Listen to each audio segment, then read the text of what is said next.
The allegations Meghan has made are simply not true. Her account does not reflect what actually happened, and it has led the public to a deeply misleading impression. That version of events has no basis in... The words were clinical, almost cold, but their impact inside royal circles was devastating. In this dramatized scenario, a high court judgment lands with one unmistakable conclusion. Meghan has no legal standing in Diana's Royal Foundation settlement. No prolonged ambiguity. No procedural escape hatch. One ruling suddenly separates personal connection from legal entitlement, leaving Meghan stunned, William fiercely protective, and the palace confronting a question nobody wanted dragged into open court. Before we go deeper into what this really means for the royal family, make sure to subscribe so you don't miss a single update. Meghan read the judgment twice before speaking. The High Court, Britain's senior court for major civil disputes, had ruled that she could not claim rights, influence, or beneficiary status under the fictional settlement tied to Diana's Royal Foundation. That settlement, a legal arrangement defining how assets, charitable interests, and legacy provisions could be controlled, mattered, because Diana's name was never just symbolic. It carried memory, inheritance, public purpose, and the grief of two sons protecting what remained of their mother. Harry watched her eyes return to the same paragraph. He knew the defeat was not about money alone. To Meghan, the judgment appeared to draw a line between being married into Diana's family and possessing any formal place inside the structure connected to her legacy. She set the pages down, then looked at him with a question that changed the room. Did they know this from the beginning? Harry hesitated. That silence hurt more than an argument. William received the decision separately, and his reaction surprised those closest to him. He did not smile. He did not speak of victory. The prince simply lowered the briefing and sat in silence, because seeing Diana's name reduced to legal positions felt like another intrusion into something he considered sacred.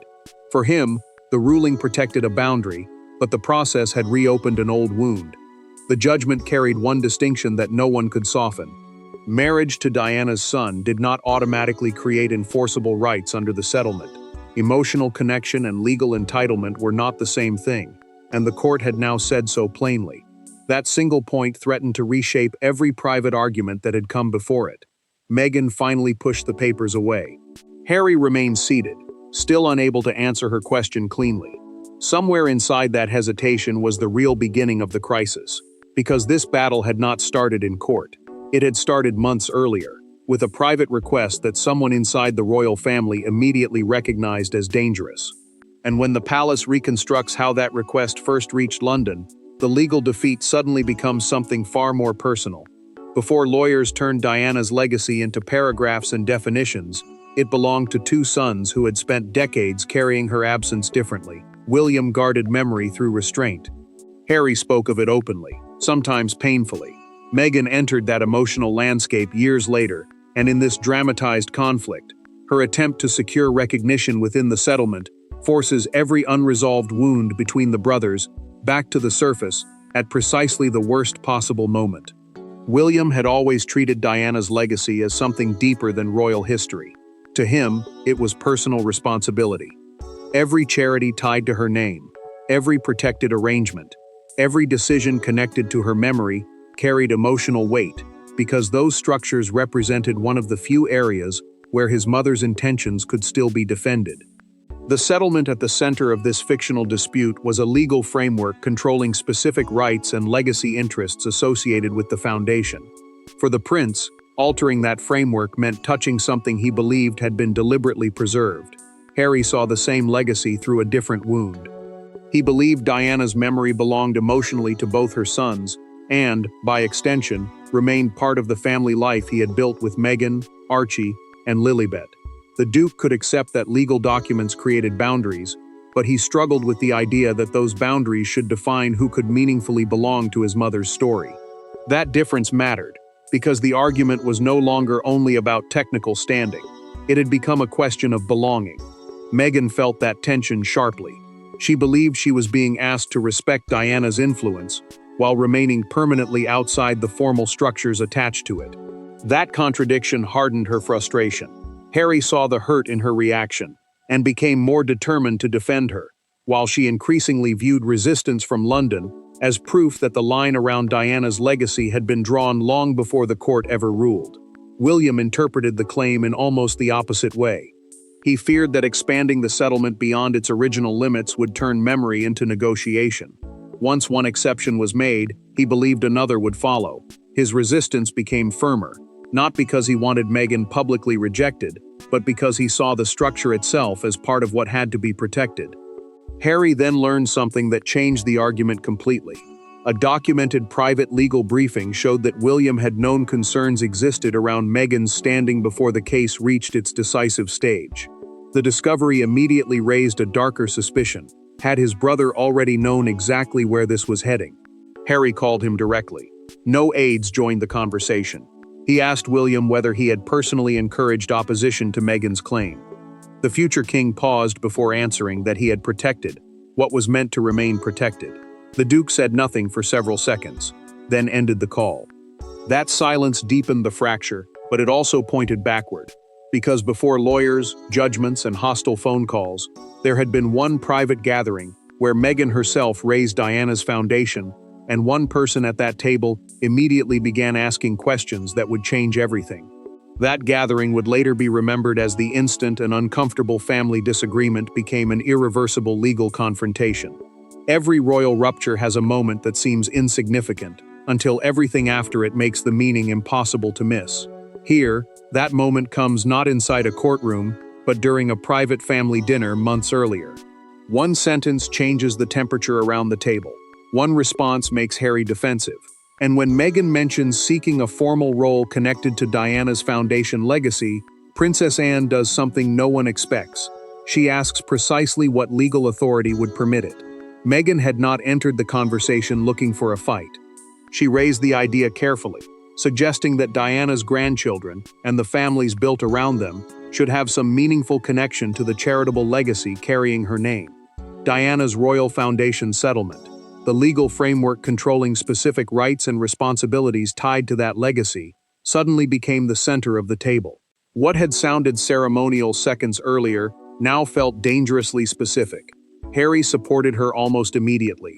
He argued that Archie and Lilibet were Diana's grandchildren too, and that Meghan should not be treated as though her place beside him ended whenever formal recognition began.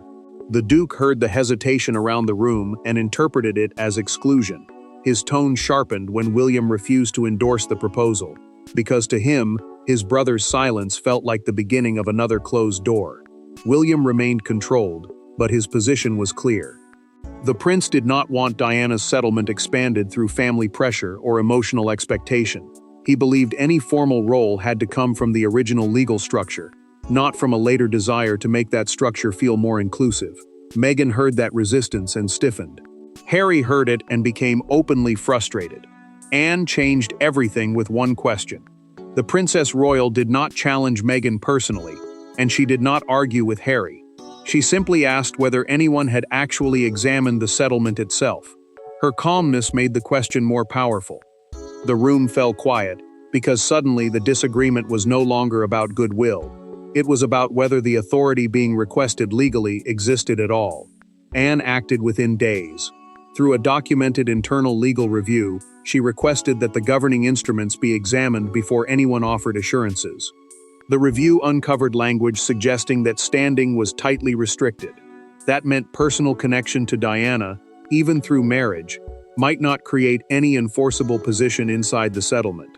What had begun as a family conversation was now moving toward legal territory. William met Anne privately soon after. No aides were present. She slid a marked summary toward him and tapped one clause with her finger. "This cannot be changed by sentiment," she said. The future king read the paragraph twice, then closed the folder without answering immediately. He understood what it meant. Harry learned about that review later, and the timing disturbed him. It had begun only after Meghan raised the issue. To him, that sequence looked less like caution and more like an organized attempt to stop her before she could move forward.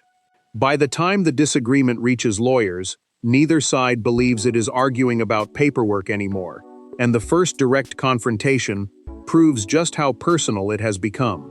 For months, lawyers had spoken in measured language, while two brothers avoided saying the thing that truly divided them. Then, the institutional buffer disappears. William and Harry meet privately, without advisors shaping their words, and Diana's name sits between them like a third presence in the room. What begins as a discussion about standing quickly becomes an argument about loyalty, marriage, memory, and who has the right to decide what their mother's legacy means. Harry arrived carrying more anger than he intended to show. The legal dispute had advanced to the point where both men understood the next ruling could create a boundary that private compromise might never undo. William knew the settlement, meaning the legal framework governing who could claim rights within Diana's foundation legacy, would soon be interpreted in strict written terms. The Duke saw that same approach as something colder, a system capable of excluding people his mother might have welcomed. Harry finally said what had been building for months. He accused his brother of hiding behind technical language to control Diana's legacy. William reacted immediately. The prince told him that defending written instructions was not the same as claiming ownership over their mother. He insisted that memory could belong to both sons, while legal authority still had limits. The words only made the divide sharper. Meghan quickly became the center of the argument despite not being present. Harry said his wife had repeatedly been treated like an outsider, welcomed when her connection to Diana suited the royal story, but shut out when that connection carried formal meaning. The Duke's frustration was raw. William answered that the legal position would have been the same, regardless of whom his brother had married. For him, making an exception because emotions were intense would destroy the very boundary he believed he was protecting. William then revealed something Harry had not expected. Through a documented account of the private meeting, the future king made clear that he had never instructed anyone to punish Meghan, embarrass her, or turn the dispute into a public defeat. His direction had been narrower: defend the settlement exactly as written, no special treatment, no private alteration, no exception created because the family relationship had become painful. Harry pushed his chair back and stood. His anger had not disappeared, but something in William's answer had unsettled him. He turned toward the door, ready to end the conversation, before it became even more bitter. William stopped him with one sentence: "If we rewrite her wishes whenever they hurt us, they stop being her wishes." Harry froze. The Duke gripped the back of the chair for several seconds, but did not turn around. Then he walked out without answering, leaving the argument unresolved but permanently changed. Yet William still did not hold the final power Meghan needed to overcome. The real authority sat inside the settlement itself, and whoever controlled that structure could decide whether sentiment mattered at all. The brothers may carry Diana's blood and memory, but the settlement itself answers to something colder than emotion: control written into law. The most consequential figure in the dispute is not the loudest person in the family. It is the structure Diana left behind. The deeper the legal teams go, the clearer the problem becomes. Affection cannot manufacture standing, marriage cannot create beneficiary rights, and royal status cannot simply override the settlement's defined framework. Meghan's argument now collides with the one obstacle no amount of family pressure can easily move: a boundary created before she entered royal life. Charles read the briefing slowly, and his discomfort grew with every page. The settlement's trustees, meaning the people legally responsible for administering its terms, held authority over who could participate, challenge decisions, or claim enforceable interests. Royal rank did not automatically change those rules. That mattered, because the High Court was not being asked whether Meghan deserved sympathy or family recognition. It was deciding something much narrower and far more dangerous: whether she legally belonged among those entitled to bring the claim at all. Anne understood the stakes from the opposite direction. The Princess Royal believed that bending the structure because the family was under emotional pressure would undermine the very independence everyone said they wanted to protect. She had watched the dispute become personal, but she refused to let personal pain rewrite a legal boundary. To her, Diana's settlement had value precisely because it could survive the feelings of the people surrounding it. Charles saw the human cost more clearly. He knew Harry would not read an adverse decision as a neat technical judgment. The Duke would hear rejection. He would see another institution drawing a line around Meghan and telling her where she did not belong. The king feared that even a legally precise ruling could deepen wounds that were already raw. Then the decisive clause surfaced. A documented legal summary showed that neither marriage nor later family connection automatically created standing within the settlement. A spouse of one of Diana's sons could not simply inherit legal authority by entering the family. That distinction cut through months of argument with brutal simplicity. Meghan's emotional connection might be real, but the document did not transform that connection into enforceable rights. Charles sat alone after reading the final briefing. He removed his glasses and set the papers down without speaking. An aide eventually asked whether Harry should be contacted before the ruling became public. The monarch looked back at the page, then answered softly, "Not until the judgment is final." Anne received the same conclusion and remained composed, but she understood what it meant. Once the court adopted that interpretation, there would be almost nothing left for family diplomacy to soften. And that finality arrived sooner than anyone expected. When Meghan heard the exact language used by the court, the legal defeat stopped being abstract, and the fallout inside her marriage became impossible to contain. The legal battle had narrowed to one devastating question, and when the answer came, even Harry could not soften what it meant. The judgment does not explode inside Meghan's home. It lands almost silently. A phone vibrates. A message appears. Harry reads first, then hands the decision across. Within minutes, months of legal strategy collapse into one phrase: no standing. Meghan's expression changes before she reaches the end. She is not simply facing a courtroom defeat. She is confronting the brutal symbolism of being told that Diana's institutional legacy contains a boundary she cannot cross. Meghan keeps reading, searching for some opening the lawyers might have missed. None appears. Legal standing. The basic right to bring or continue a claim before the court has been denied on the basis she advanced. The ruling does not erase her marriage to Harry, or the connection Archie and Lilibet have to Diana. It draws a colder distinction. Family connection does not automatically create enforceable authority inside the settlement. That difference matters legally, but emotionally it feels almost impossible to separate. Meghan finally looks at Harry and says what she fears the public will hear, not the technical reasoning, not the limits of the settlement. Just one humiliating message. She tried to enter Diana's legacy and was told she did not belong. The Duke immediately tells her the judgment cannot define her place in his family. But even as he says it, he knows those words cannot erase what has just happened. Harry feels the conflict tightening around him. He wants to defend his wife without hesitation, yet part of him has feared this outcome since the earlier legal review. The court has now accepted the kind of narrow interpretation William and Anne believed the documents demanded. That realization leaves the Duke angry at the system, angry at his family, and quietly angry at himself for knowing the risk had always been there. Meghan asks the question he hoped she would not ask. Did William and Anne already expect this exact result when they pushed for the settlement to be examined? Harry hesitates before answering. Through the documented account of their private exchange, he admits that he cannot honestly say they did not. The words land heavily because they transform suspicion into something much harder to dismiss. Meghan pushes the judgment away.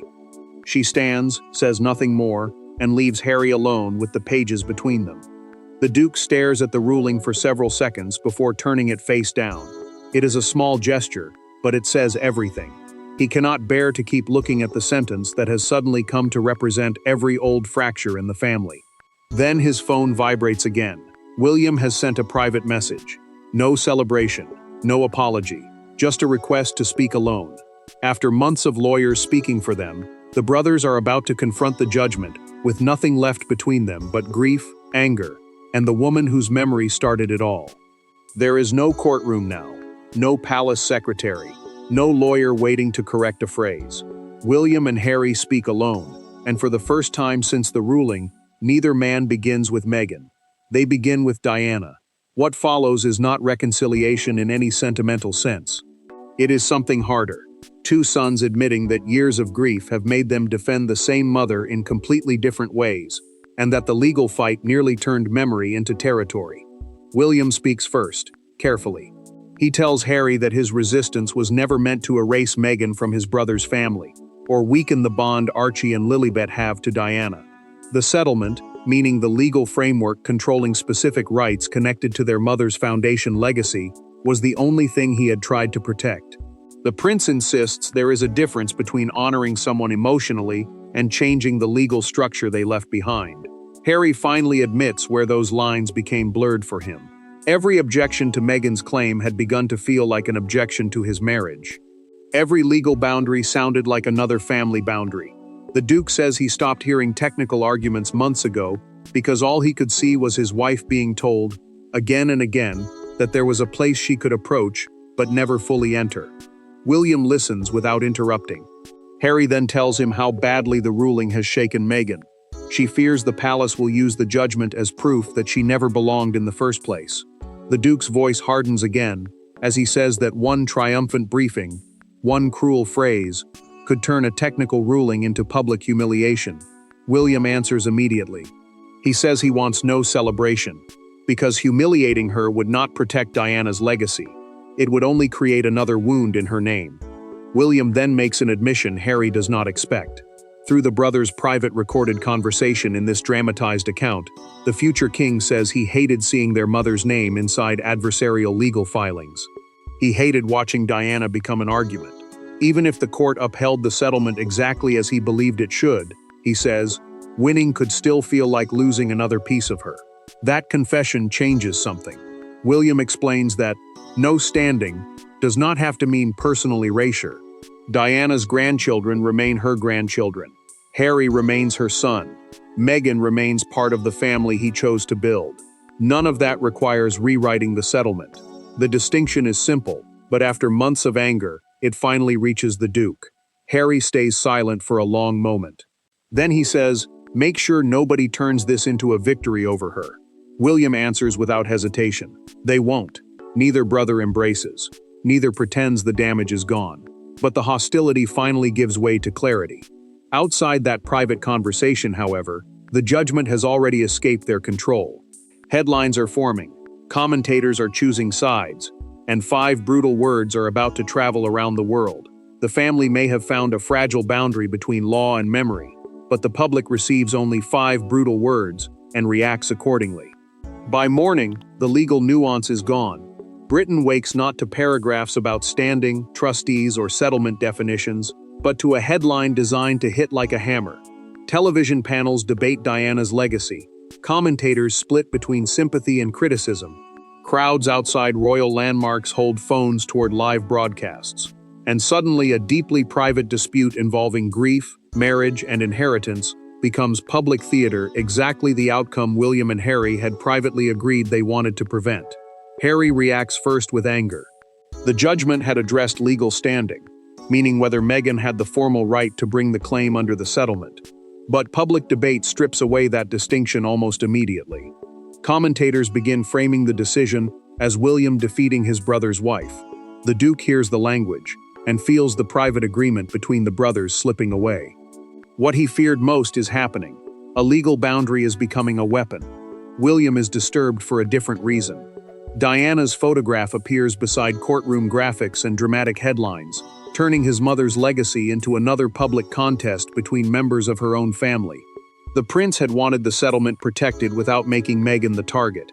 Instead, every discussion now seems to ask who won, who lost, and who truly belongs inside Diana's story. That framing makes the result feel less like closure and more like another violation. Palace communications remain deliberately restrained. The monarchy's official response emphasizes respect for the court's decision, while refusing to celebrate the outcome or comment on private family relationships. That restraint matters, because a royal statement can shape the tone of an entire news cycle. One triumphant sentence could transform the ruling from a legal conclusion into a declaration of victory over Meghan. Then, a documented palace briefing reveals something important. William had personally rejected language describing the judgment as a royal victory.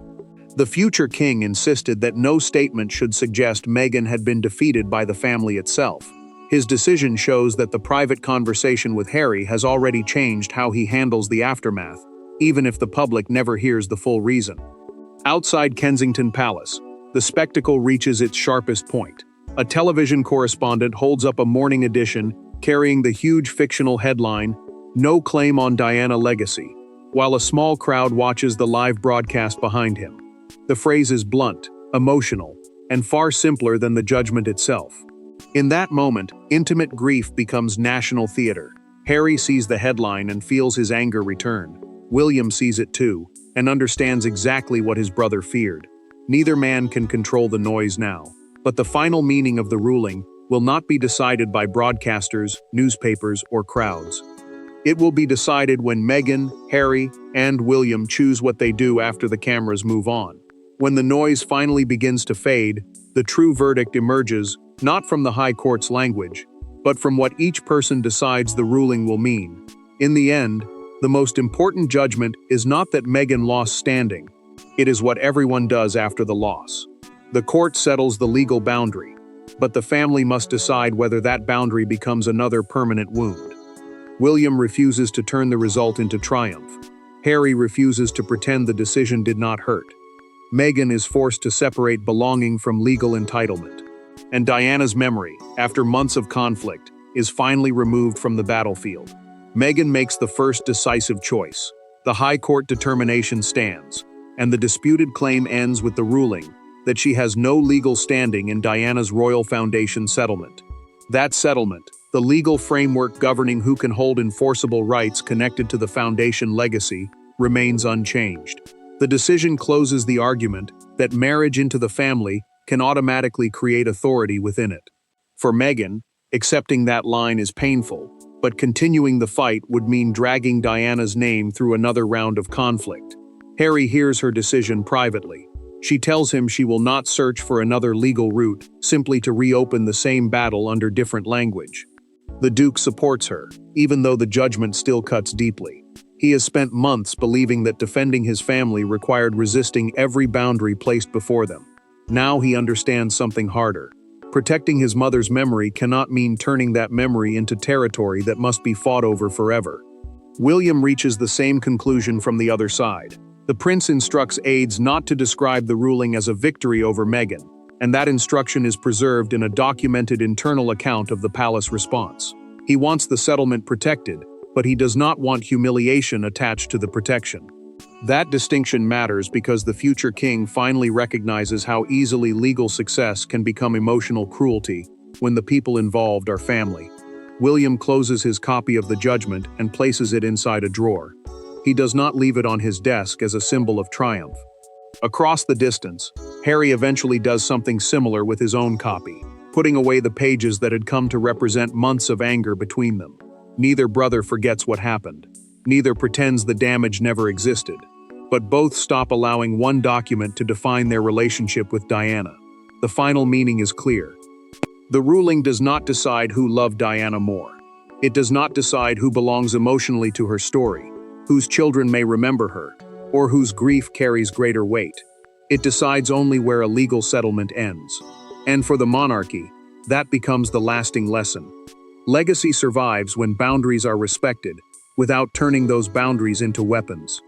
And with the claim closed, the judgment filed away, and Diana's memory released from another royal struggle, this chapter ends not with a winner and a loser, but with a boundary finally understood. Thanks for watching. Please don't forget to like and subscribe, and we will see you in next one.